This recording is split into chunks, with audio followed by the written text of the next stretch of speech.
Bismillahirrahmanirrahim. Assalamualaikum warahmatullahi wabarakatuh. Perkenalkan, saya Grafita Maharani dari kelas SMA.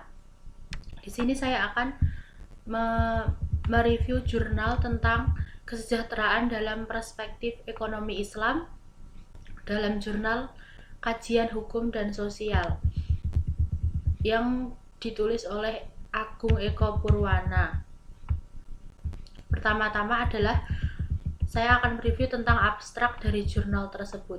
Abstrak dari jurnal kesejahteraan dalam perspektif ekonomi Islam ini berisi tentang kejelasan konsep kesejahteraan dalam perspektif ekonomi Islam, karena ekonomi Islam memandang kesejahteraan bukan hanya sekedar permasalahan distribusi secara materi, tetapi juga memandang dengan adanya unsur non-materi dan bidang-bidang lainnya.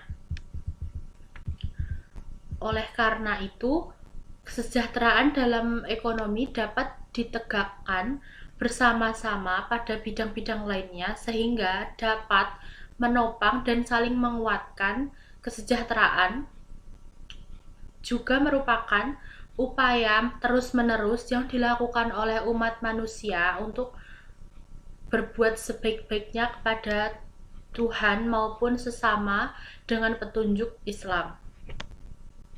Pengantar pada jurnal ini menjelaskan tentang fakta kesejahteraan warga negara dalam menghadapi permasalahan yang di negara-negara berkembang, khususnya Indonesia, yang dituangkan dalam Undang-Undang Dasar 1945 dan Bab 14 Pasal 33 tentang perekonomian nasional dan kesejahteraan sosial. Ciri dari tercapainya tujuan tersebut adalah tidak ada kemiskinan, namun pada kenyataannya hingga saat ini kesejahteraan belum tercapai dan juga menyebabkan ketimpangan sosial atau kesenjangan. Di Indonesia, kesenjangan terjadi antara desa dan kota. Seiring dengan semangat umat Islam untuk menerapkan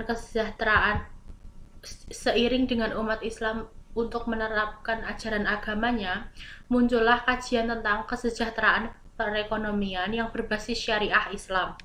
Muncul dan berkembangnya ilmu ekonomi Islam dapat juga memberikan alternatif pemecah masalah akibat dari gagasan ekonomi yang gagal dalam kesejahteraan ekonomi masyarakat.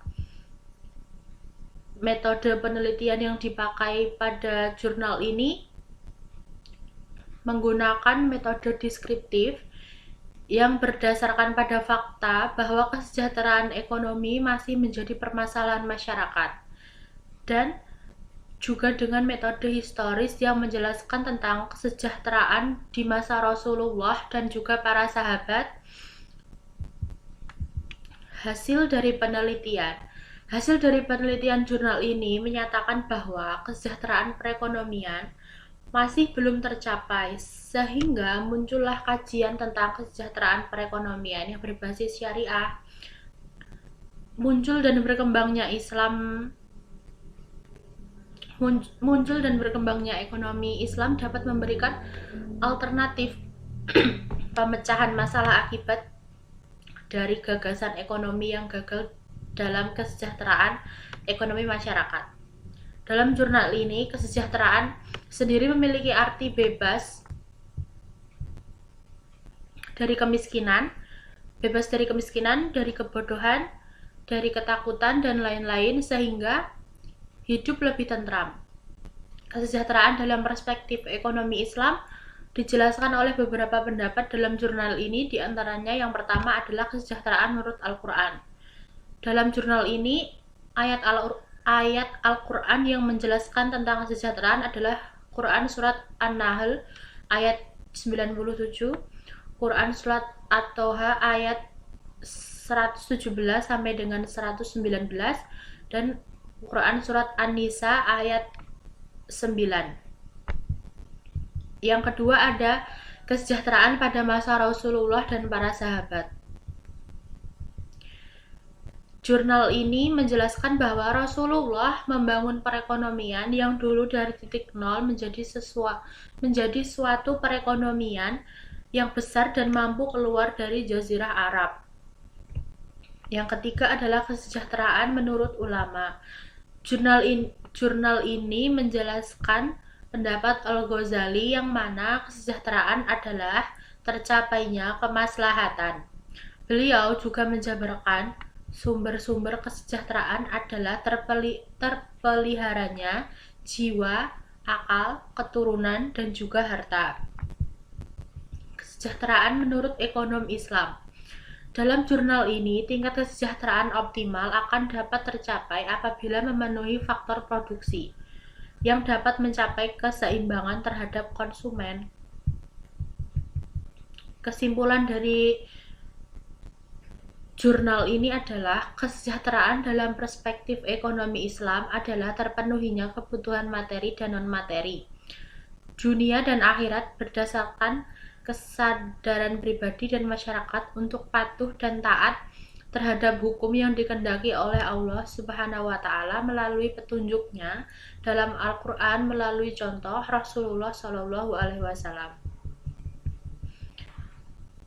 Kelebihan dari jurnal ini adalah yang pertama, abstrak yang digunakan penulis dalam membuat jurnal ini cukup menyeluruh dan dapat dipahami oleh pembaca.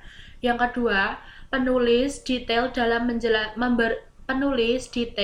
memberikan hasil yang didapat dalam penelitian. Yang ketiga, penggunaan bahasa yang penulis gunakan mudah dipahami oleh pembaca. Kelemahan pada jurnal ini adalah penulis kurang lengkap dalam menyimpulkan keseluruhan isi dari jurnal ini. Sekian review jurnal dari saya, ada kurangnya saya mohon maaf. Sekian, wassalamualaikum warahmatullahi wabarakatuh.